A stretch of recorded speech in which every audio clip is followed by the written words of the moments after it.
Hey y'all, happy Valentine's Day and welcome to my kitchen. I was born and raised in the South, in a city, and now I live in the Midwest on a farm, and I love it. Other things I love are Jesus, my family, and everything food. I'm so glad you decided to join me today. Hey y'all, I love Valentine's Day, but we shouldn't just love people one day a year. We should love them 365 days a year. It is the greatest of God's commandments to love one another, love Him, and love each other. The cross. Remember? I think I've mentioned before that my sister Hedu celebrates the entire month of February, which I love and I think is so inspiring. And you should see her on Heatherbug Lane on Instagram, and she's got Heatherbug Lane on TikTok, and she has the most fun Valentine's ideas, the most fun decorating ideas. If y'all need Valentine ideas, give her a gander because she's got them all. And y'all, I always give Rick the most giant box of candy, the most obnoxiously big box of candy I can find. And we were in Cancun last week, which, oh my goodness, it was a little piece of heaven, y'all. Wow. Oh my goodness, Cancun with my favorite person. I just can't think of anything better. But I hadn't bought his giant box of candy. And so I was able to find one. It was the last one. And I prayed, Lord, please let me find that giant box of candy. And the Lord came through. Thank you, Jesus. Now, y'all, I know that sometimes He says no, but I'm so thankful He didn't say no on this. So today we're going to make such a fun little easy treat that you can make for your Valentine or throughout the year. Today we're going to make Valentine breakfast pastries. Let me show you what you'll need. Puff pastry, strawberry jelly, and a little powdered sugar. Hey y'all, I'm so excited about making these Valentine pastries because they're super easy, and who doesn't want easy? I mean, sometimes I like to do a challenging recipe, but this is super easy and anybody can do it. Also, y'all, I have to show y'all these cute earrings. I actually wore these last year for my Valentine show. My mom sent them to me. Hi, sweet mama. I get to go visit my mom soon. I'm so excited. She's the best. Y'all, I homemade puff pastry. Oh my goodness. I'm so proud of myself, I can't believe it. Also, it was super easy. I will put the recipe in here. This has been chilling, and I homemade this puff pastry, but you can go out and store-buy puff pastry. It's so easy. You start off with your puff pastry. All right, I'm gonna take my puff pastry off my cookie sheet. Y'all, this was one of the cookie sheets that was on my wedding registry, so it has been loved, people. Tried and true. Back then, air bake was all the rage. The only problem with it is if you leave it in a tub full of water, it will get water and then warp, but you know, first world problems. Also, I realized when I was looking for a heart cookie cutter, I am a heart cookie cutter hoarder. Say that 10 times fast. But I've got plastic ones. I've got this cool little stampy thing, and I did actually have a heart-shaped big sandwich cutter because I cut the girls' sandwiches in hearts. Anyway, so this is really cool. It's kind of a big pastry. You can make a sandwich and then put it in there, little tea party sandwiches. Ooh, doesn't that sound fun? Valentine's tea party. And then this one is so rusty. I'm trying to declutter, y'all. By the way, Dana K. White is my new hero. She's one of them.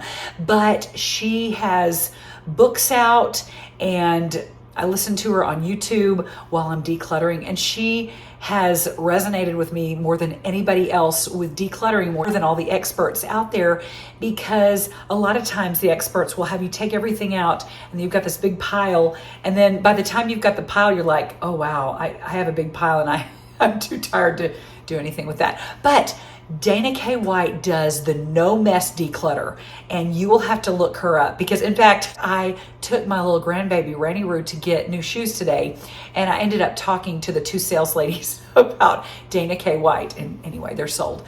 But this is rusty, so I'm going to get rid of this. I'm so proud of myself. Anyway, woohoo! And y'all, look at this. This is just a little vintage. I mean, it's not a cookie cutter, although I've used it for a cookie cutter before, but look how fun it is. Like almost like a little Jell-O mold. I love this. And then this one's just tried and true. Look, I mean, come on. Grew up with these. These are great. Another vintage little small little heart. And then this is one that is similar to my one that's rusty because you know I hoard these, as I found out. And it's not rusty, so I'm gonna love this. And then this just little fun plastic one, which I have a few sizes of these, but I think I'm going to either use this one or this one. I'm still deciding. Maybe I'll use both of them. But you start off with a heart cookie cutter, And you take your puff pastry, and I'm gonna roll mine out a little bit more. I'm getting out my handy dandy little Star Wars rolling pin. May the force be with you. Okay, and you can go ahead and use the puff pastry as is. If you home make it, you can roll it out a little thinner. I'm gonna roll mine a little thinner. Also, you don't have to spend a lot of money to celebrate those you love. One of my daughters was telling me about a fun thing that she's gonna do. They're gonna go to a large store that has pretty much everything. Sometimes supercenter grocery stores have the same thing. And they're gonna ask a question. For example, what is my favorite candy?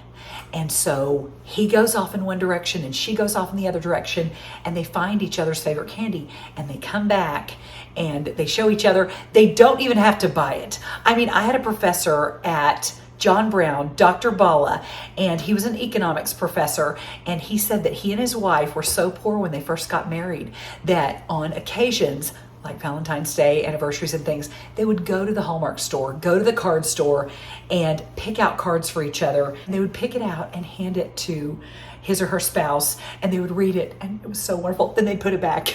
So they ended up getting each other several cards. Isn't that so fun and creative? I have never forgotten that. You can also buy cards that have questions. I have books that have questions.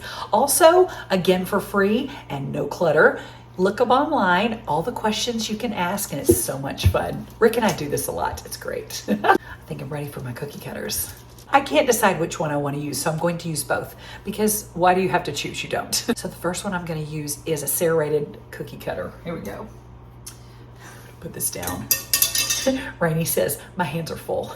A lot. It's so cute. She's so precious. Okay. Alrighty. Oh, that looks good. Oh my goodness. Oh, wait, I didn't push in far enough.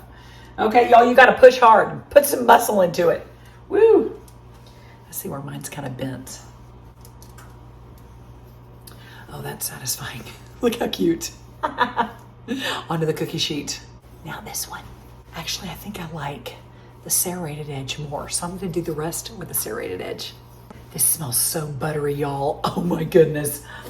I'm so glad I homemade these. It was not that hard. I was shocked. All right, now into a 425-degree oven for 10 to 15 minutes, and then let's dance.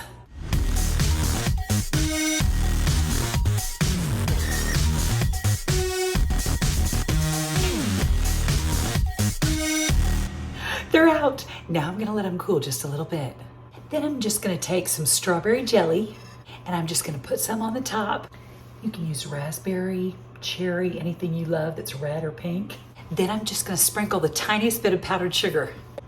So cute, y'all. Here it is. And that's so pretty. I can't wait to give this to Rick. Y'all, I hope you're loving people. I hope you're loving the Lord and loving those around you, not just on Valentine's Day, but every day of the year. Thanks for joining me today in my kitchen and making some easy pastries. Y'all have a great day. Don't forget to thank Jesus and enjoy. See you next time.